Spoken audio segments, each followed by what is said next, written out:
Hey hello welcome back to the movie review of Patriot. First of all എനിക്ക് പറയാനുള്ളത്, ഒരു സിനിമയുടെ trailer കണ്ടിട്ട് ആ സിനിമേനെ ഒരിക്കലും വിലയിരുത്തരുത്. അതിനൊരു ഉദാഹരണമാണ് ഈ മൂവി മാത്രമല്ല, മുന്നേ പല മൂവീസും ഞാൻ ട്രെയിലർ കണ്ടിട്ട് നല്ല എക്സ്പെക്ടേഷൻ വെച്ച് പോയിട്ട് അത്ര അങ്ങോട്ട് ഹൈ കിട്ടാത്ത ഒരു സിറ്റുവേഷൻ ഉണ്ടായിട്ടുണ്ട്. അപ്പോൾ അതുപോലെയാണ് എനിക്ക് ഈ മൂവി തോന്നിയത്. വളരെ സിമ്പിളായിട്ടുള്ള മൂവിയായിട്ടാണ് എനിക്ക് തോന്നിയത്. അത്ര ഹൈ ആയിട്ടൊന്നുമില്ല.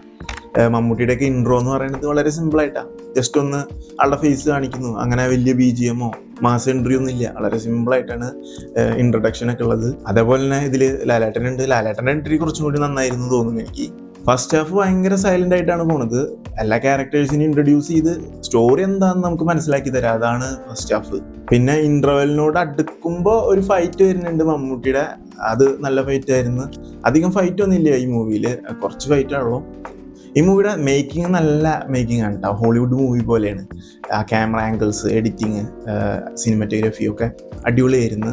പിന്നെ സുഷിൻ ശ്യാമിൻ്റെ BGMs അതൊക്കെ നന്നായിരുന്നു. പിന്നെ ഈ മൂവിയിലെ സ്റ്റോറി നോക്കുക വെച്ച് കഴിഞ്ഞാൽ ഈ മൊബൈൽ ഫോൺ പ്രൈവസി, അതുമായി ബന്ധപ്പെട്ട ഇഷ്യൂസ് അതൊക്കെയാണ് ഈ മൂവിയിൽ പറഞ്ഞു പോകുന്നത്. നല്ലൊരു മെസ്സേജ് ഉണ്ട്, എന്നാൽ കൂടി ഈ മൂവിയിൽ എന്തൊക്കെയോ മിസ്സിങ് പോലെ ആയിട്ടുണ്ട്. പിന്നെ നല്ല വലിച്ചു നീട്ടിയ പോലെയൊക്കെ തോന്നുന്നുണ്ട്. പിന്നെ ലാലേട്ടൻ വരുന്ന ഇൻ്റർവെല്ലിന് ശേഷം, ലാലേട്ടൻ വന്നതിന് ശേഷം കുറച്ച് ഇൻട്രസ്റ്റിംഗ് ആയിട്ട് തോന്നി. ലാലേട്ടനും മമ്മൂട്ടിയും കൂടിയിട്ടുള്ള കോമ്പിനേഷൻ സീൻസൊക്കെ അടിപൊളിയായിരുന്നു. ലാലേട്ടൻ ഇതിലൊരു ഹാൻഡിക്യാപ്റ്റഡ് ആണ്. ആളൊരു സോൾജിയറായിരുന്നു, ആൾക്കൊരു കാല് നഷ്ടപ്പെടുന്നുണ്ട്. അങ്ങനെയുള്ള ഒരു ക്യാരക്ടർ എങ്ങനെയായിരിക്കും? അത്ര ആക്റ്റീവ് ആയിരിക്കില്ലല്ലോ ഫൈറ്റ് ചെയ്യാനും മറ്റു കാര്യങ്ങൾക്കൊന്നും. എന്നാലും ആ ഒരു ക്യാരക്ടറിന് പറ്റാവുന്ന മാക്സിമം എഫേർട്ട് ഈ ഒരു മൂവിയിൽ കാണിക്കുന്നുണ്ട്. പിന്നെ ഫഹദ് ഫാസിൽ ഇതിലൊരു വില്ലൻ ക്യാരക്ടറായിട്ടാണ് വരുന്നത്. ആളൊരു ടെംപ്റ്റ് ആയിട്ടുള്ളൊരു ക്യാരക്ടറാണ്.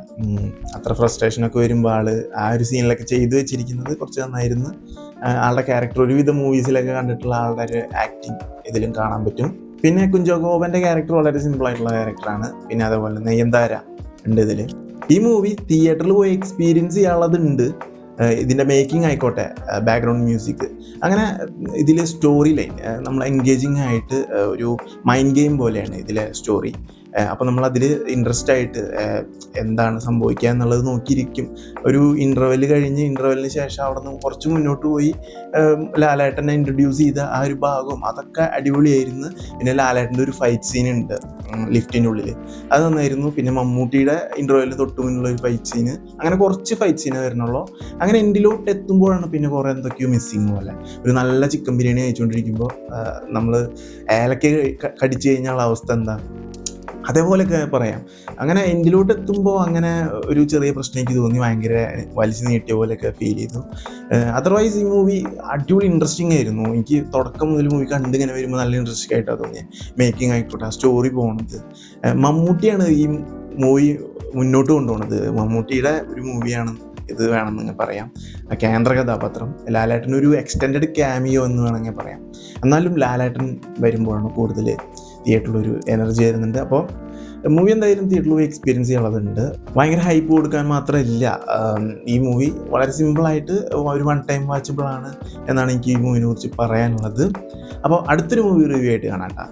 ബൈ.